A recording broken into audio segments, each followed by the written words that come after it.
നമസ്കാരം. S V ചാനലിലേക്ക് ഒരിക്കൽ കൂടി സ്വാഗതം. എപ്പോഴും പറയാറുള്ളത് പോലെ തന്നെ നമ്മുടെ വീഡിയോയുമായി ബന്ധപ്പെട്ടിട്ടുള്ള നിങ്ങളുടെ അഭിപ്രായങ്ങൾ, അഭിപ്രായ വ്യത്യാസങ്ങൾ കമൻറ്റുകളായി രേഖപ്പെടുത്താൻ മറക്കരുത്. നമുക്ക് വിഷയത്തിലേക്ക് പോകാം.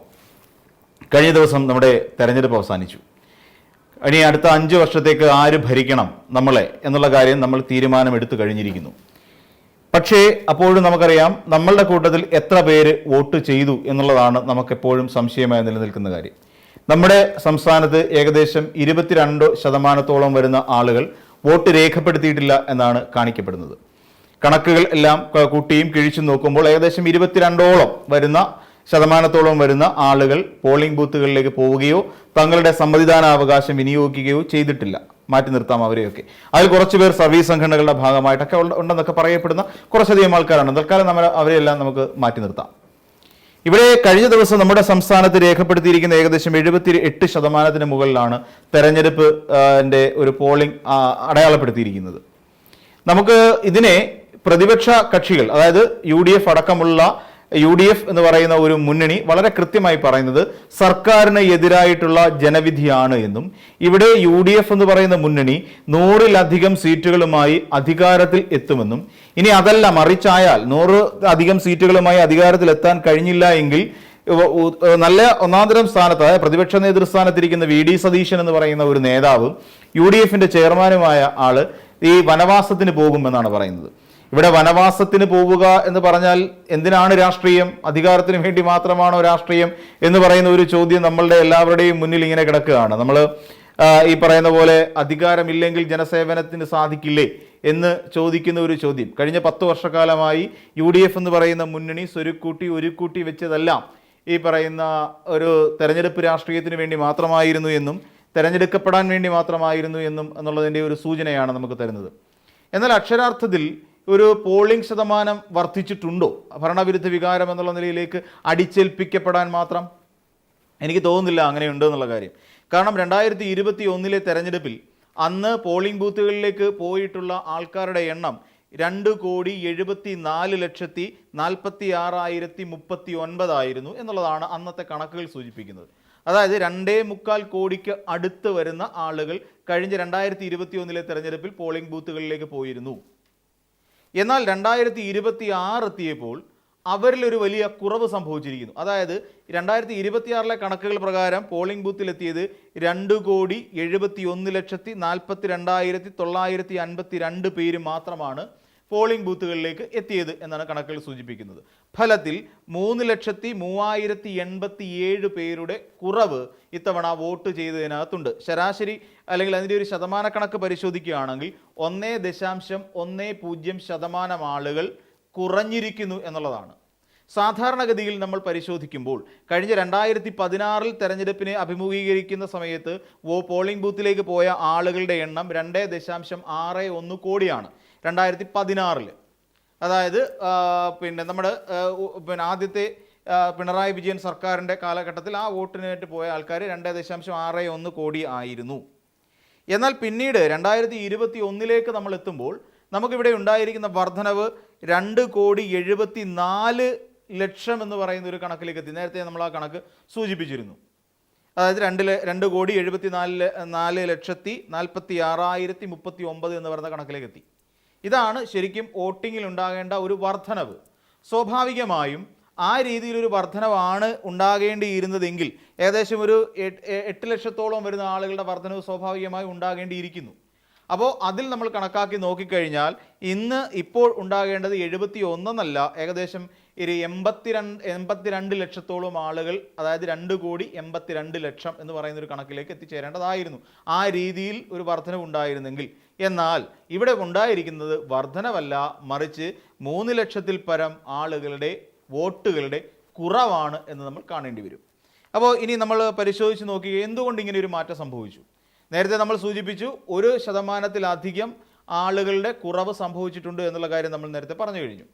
ഇനിയും നമ്മൾ നോക്കിക്കഴിഞ്ഞാൽ എങ്ങനെയാണ് ഇത്രയും ഒരു കുറവ് സംഭവിക്കുന്നത്?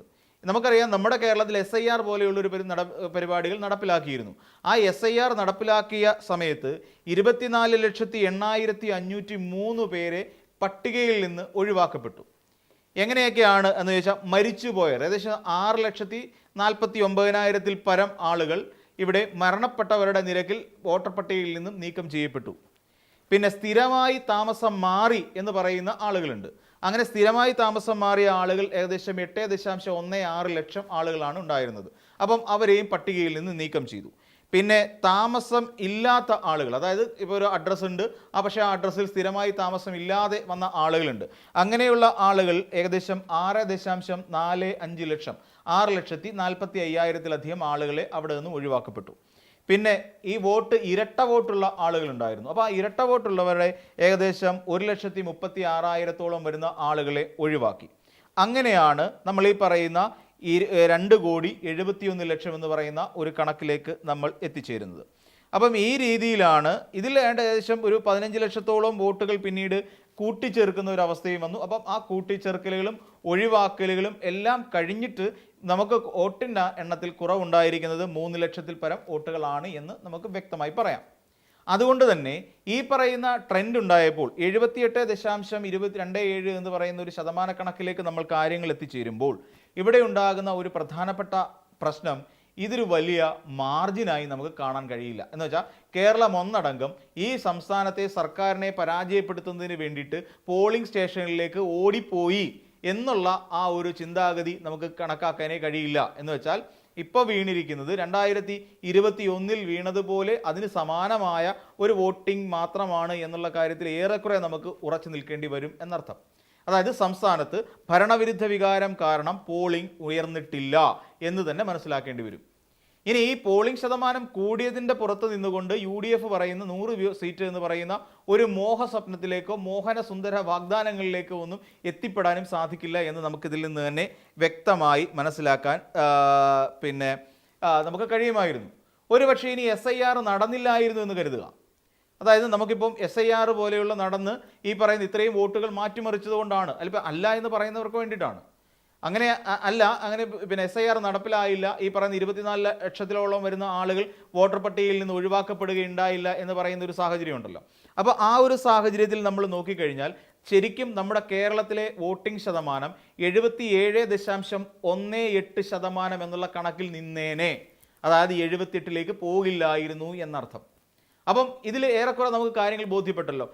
നേരത്തെ ഉണ്ടായിരുന്നതിൽ നിന്നും വലിയ മാറ്റമില്ലാത്ത ഒരു വോട്ടിംഗ് പാറ്റേൺ തന്നെയായിരിക്കും ഇത്തവണയും സംഭവിച്ചിരിക്കുക എന്നുള്ളതാണ് ഈ SIR നടപ്പിലായില്ലെങ്കിൽ സംഭവിക്കാമായിരുന്നത്. പിന്നീട് എന്തുകൊണ്ടാണ് വോട്ടിങ്ങിൽ ഇത്രയും ചെറിയ രീതിയിലെങ്കിലും ഒരു വർധനവ് നമ്മുടെ സംസ്ഥാനത്ത് ഉണ്ടായത്? അതിന് ചില കാരണങ്ങളുണ്ട്. ഇവിടെ നമുക്കറിയാവുന്നതുപോലെ നമ്മുടെ നാട്ടിലുള്ള ചില മുന്നണികളും അതോടൊപ്പം തന്നെ ചില രാഷ്ട്രീയ പ്രസ്ഥാനങ്ങളും ഒക്കെ ചേർന്ന് നമ്മുടെ നാട്ടിലുള്ള ചിലരെ ഭീതിപ്പെടുത്തുന്ന ഒരു അവസ്ഥയുണ്ടായി.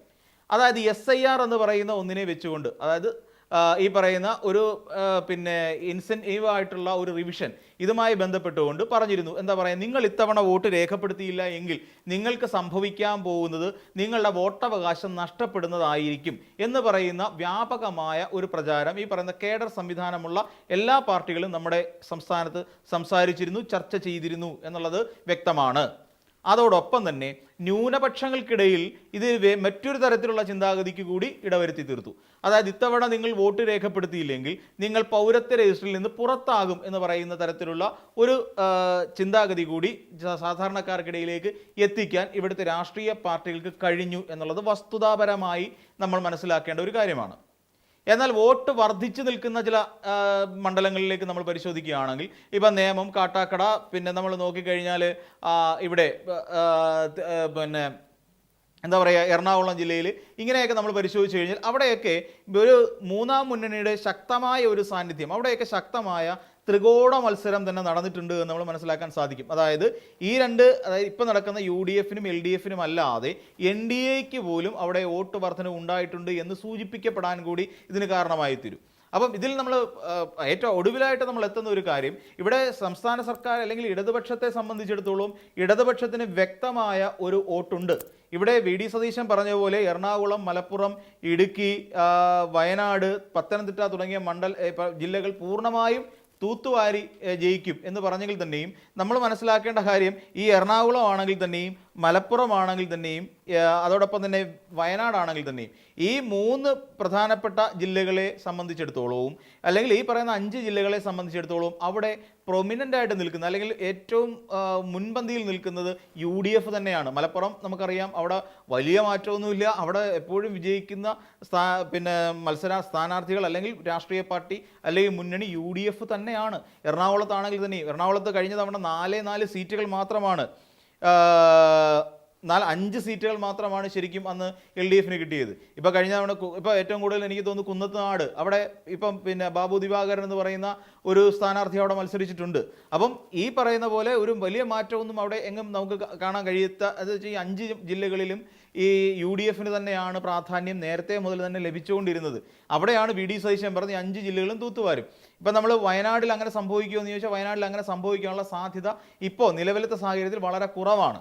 തൂത്തുവാരിക്കൊണ്ട് പോകാൻ പറ്റില്ല. അവിടെ നേരത്തെ ഉണ്ടായിരുന്ന അതേ സീറ്റ് നില തന്നെ ആവാനാണ് സാധ്യത. പത്തനംതിട്ടയിലും ഒരു ചെറിയ മാറ്റം ഉണ്ടായേക്കാം, അല്ലതിനപ്പുറത്തേക്ക് മൊത്തം തൂത്തുവാരിക്കൊണ്ട് പോകുന്ന ഒരു അവസ്ഥയൊന്നുമില്ല. കഴിഞ്ഞ തവണ ഒരൊറ്റ സീറ്റ് പോലും UDFന് പത്തനംതിട്ട ജില്ലയിൽ ഇല്ലായിരുന്നു എന്നുള്ള കാര്യം നമ്മൾ ഓർക്കണം. ഇടുക്കിയിലും അങ്ങനെ തന്നെ, മലപ്പുറം, എറണാകുളം, പിന്നെ നമുക്ക് സ്വാഭാവികമായി അറിയാവുന്ന ബാക്കിയുള്ള ജില്ലകളിൽ ഇപ്പോൾ കണ്ണൂർ ജില്ലയെ സംബന്ധിച്ച് എന്തുകൊണ്ടാണ് VD സതീശൻ അങ്ങനെ ഒരു അവകാശവാദം ഉന്നയിക്കാത്തത്? തിരുവനന്തപുരം ജില്ലയെ സംബന്ധിച്ച് എന്തുകൊണ്ടാണ് VD സതീശൻ അങ്ങനെ ഒരു അവകാശവാദം ഉന്നയിക്കാത്തത്? തൃശ്ശൂരിനെ സംബന്ധിച്ച് എന്താണ് അങ്ങനെ ഒരു അവകാശവാദം ഇല്ലാത്തത്? കോഴിക്കോടിനെ സംബന്ധിച്ച് എന്താണ് അങ്ങനെ ഒരു അവകാശവാദം ഈ VD സതീശൻ ഇല്ലാതെ പോയത്? അപ്പോൾ ഫലത്തിൽ ഈ പറയുന്ന ജില്ലകളിൽ വലിയ വിശ്വാസം ഇപ്പോൾ നിലവിൽ UDFന് തന്നെ ഇല്ലാത്ത സാഹചര്യമാണുള്ളത്. ഇതിൻ്റെ അർത്ഥം ശക്തമായ ഒരു ഭരണവിരുദ്ധ വികാരം കേരളത്തിലുണ്ട് എന്ന് വരുത്തി തീർക്കാൻ UDFന് കഴിഞ്ഞിട്ടില്ല.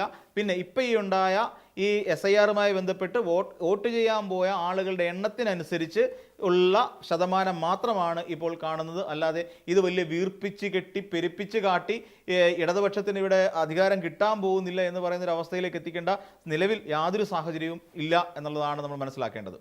അപ്പോൾ മറ്റൊരു വീഡിയോയുമായി നമുക്ക് വീണ്ടും കാണാം.